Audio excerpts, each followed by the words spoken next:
Today I want to talk to you about family. Raise your hand if your family has ever embarrassed you. Keep your hand up if the memory of the way in which they embarrassed you still makes you cringe. Buckle up. I bet I can trump your stories. So, 13 years ago, I left home to go to college. And my mother missed me terribly. And she decided that she would call me at the weekend, every weekend, to ensure that I was okay. Now, I've done the math that excluding those weekends I've physically been in her presence, that makes 600 phone calls that I have received from my mother over the years to check that I was okay. We have something of a standing appointment every weekend, but this standing appointment requires some extensive scheduling. Emails go back and forth. She wants to know the exact time that she should call me to make sure I'm okay.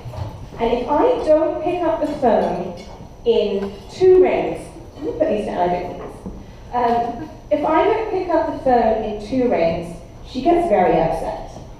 Woe betide me if I miss the phone call entirely.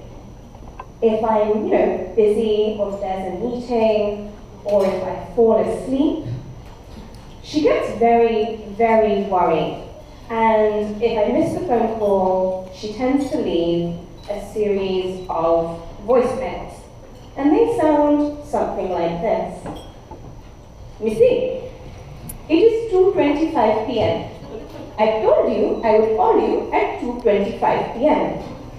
It is now 2:51 p.m. I will call you in 4 minutes. Voicemail number 2. Missy, it is 2:30 p.m. I told you 4 minutes ago I will call you in 5 minutes. Why are you not picking up phone? Voicemail number 3.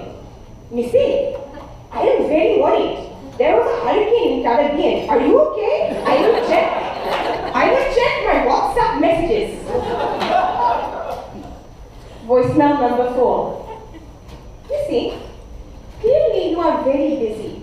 I don't care. Okay, I will not call you ever again. If you are not so busy, please call me back. Maybe I will be busy. Okay, I will call you. Okay, I love you. Okay, this is your mother.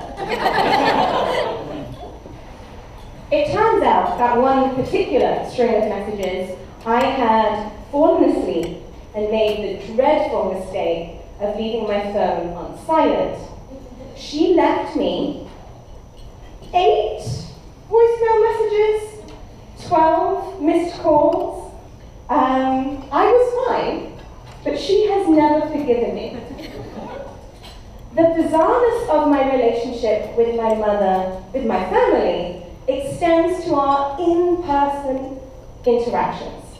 So like I said, I left for college 13 years ago. I went to Cambridge, the other Cambridge, and my parents would come to visit me from London fairly regularly. One day, they told me that they were going to bring some family friends, people that I've known fairly well, people who have kids that have been to college before, people that I call auntie and uncle. And my mum wanted to know if we could take them to one of Cambridge University's formal dinners. Now, formal dinner at Cambridge is a fun, but kind of fancy affair.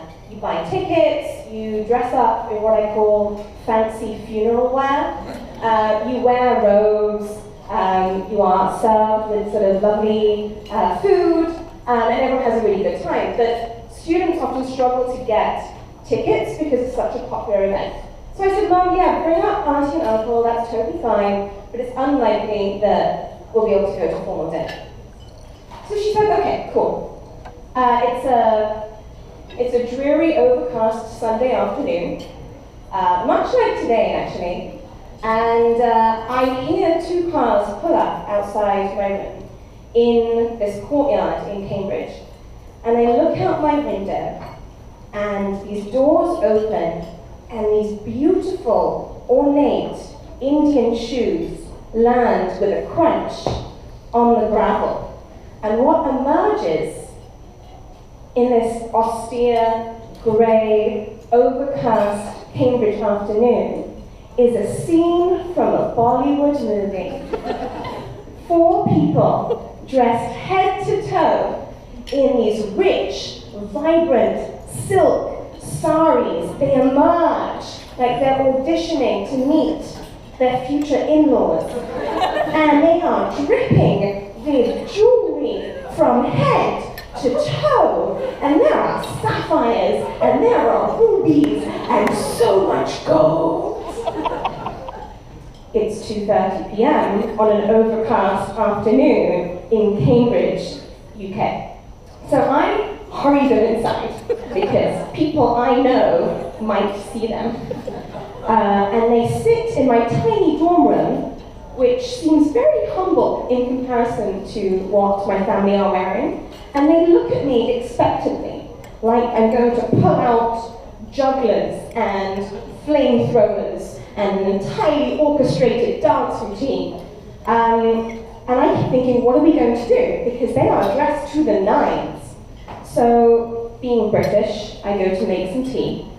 And I realize there's nothing for it. We're going to have to go on the standard tour of Cambridge University, dressed as we are, and the circus will hit the streets and it will be fine.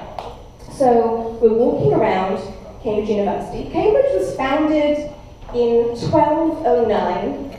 The streets date back from the 13th and 14th century. It's all stone and grey and beautiful, but quite monochromatic, which is a contrast to the circus that is walking behind me as we walk through the streets.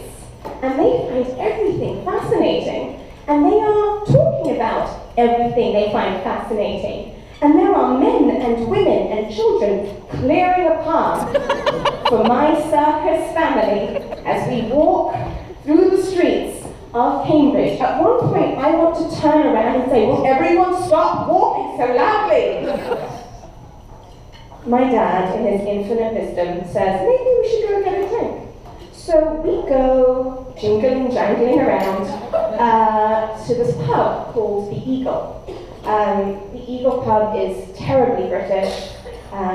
Dark wood everywhere, dark wood on the walls, dark wood tables. It's filled with, how do I put it? It's filled with a lot of quiet. And as we jingle jangle our way into the Eagle pub, which, by the way, is where Watson and Crick first announced that they had discovered the structure of the DNA helix, into this space comes Anouska's family. And they are trying to sit down on these tiny tables. My father is telling everyone that his daughter goes to Cambridge University. And I just want the ground to swallow me up whole. News of my family has spread like wildfire. Social media is ablaze. Who needs the Kardashians when Anouska's family are in town?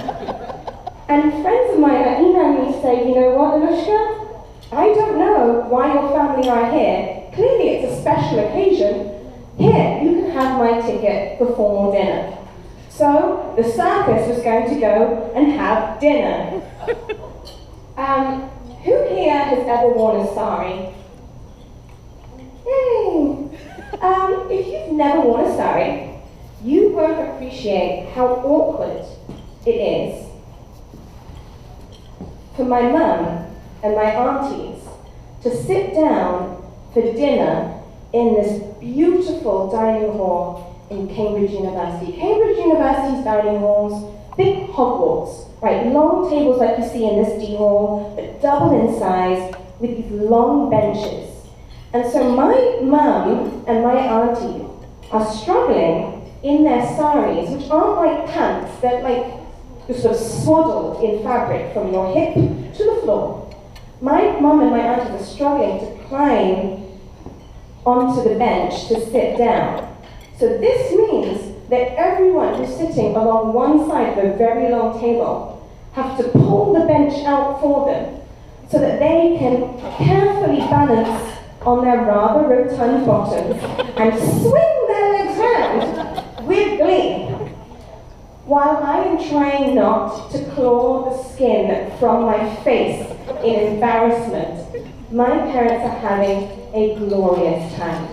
They love the gong that is beat at the top of dinner. They love the Latin prayer that is chanted, that no one seems to understand the words to. They love the institutionally sanctioned drinking games that involve dropping a penny in your neighbor's wine glass. And at one point there is a student celebrating his birthday, and he gets onto the table to make a drunken speech. My mum looks at me with a glint in her eye, and I have to say, "No, Mum, you may not get onto the table." In retrospect, I think the only person for whom this was an awkward event was me. It turns out my friends hadn't been judging me when they saw me with my family. They were looking with curiosity. My family, of course, were having a fantastic time. My dad kept telling everyone that his daughter went to Cambridge. And I was just so mortified, I ceased to be present and enjoying what was going on. Because my parents, for the first time in a very long time, had been invited into my space to see my world from my eyes. And they were loving it.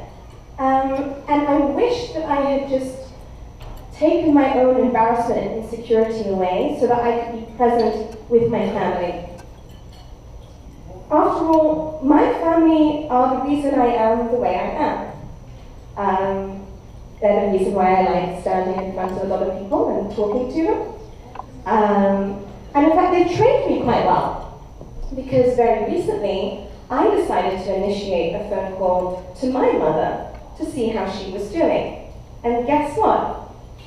She didn't pick up the phone. And I lost my mind. I texted my brother, I emailed my father's workplace to find out if they were alive. And it turns out that actually my mum had been watching TV, she didn't hear the phone ring, but I was pretty much convinced that they were dead. So, why am I rambling so much? Well, here's my advice to you. Those people who embarrass you sometimes, those people who do things and you think, are we related? They do those things not because they want to hurt you. They do those things because they love you. So cut them some slack. Say thank you once in a while. Pick up the phone. And the reason I ask you to do this is because you're lucky to have the family that you have, regardless of how embarrassing they are. And I certainly hope that one day, when I'm their age, that I will also be getting onto tables and jangling my bracelets and making inappropriate comments. And deep down, Pfoho, you kind of wish that too. Thank you very much.